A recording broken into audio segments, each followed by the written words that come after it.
തിരുവനന്തപുരം ബാലരാമപുരത്ത് ബേക്കറിയിൽ മോഷണം നടന്നു. മോഷ്ടാവ് ബേക്കറിയുടെ ഷട്ടറിന്റെ പൂട്ട് കമ്പിപ്പാര കൊണ്ട് അടിച്ചു പൊളിച്ചു.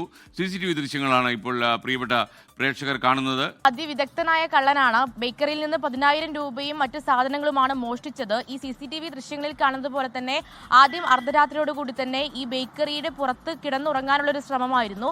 അതിനുശേഷം ഇത് ഒരു മോഷണത്തിനുള്ള ഒരു ചിന്ത വരുന്നു. അങ്ങനെ ഈ കൈ കൊണ്ട് പൂട്ട് പൊളിക്കാനുള്ള ഒരു ശ്രമം നടത്തുന്നു. പക്ഷേ ഇത് പരാജയപ്പെടുകയാണ്.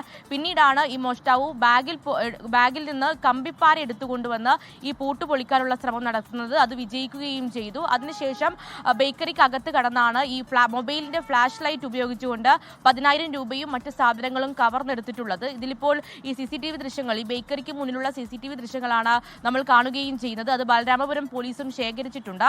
അതിൽ ഈ പ്രതി ആരാണ് എന്നുള്ള കാര്യത്തിൽ ഇപ്പോൾ വ്യക്തത വന്നിട്ടില്ല. തമിഴ്നാട് സ്വദേശിയാണ് എന്നുള്ളതാണ് പ്രാഥമിക ഘട്ടത്തിൽ പോലീസ് പറയുന്നത്. പ്രതിക്കായുള്ള അന്വേഷണം ഊർജിതമാക്കിയിട്ടുണ്ട്. എന്തായാലും അർദ്ധരാത്രിയോടുകൂടിയാണ് ഈ സംഭവം ഉണ്ടായത്.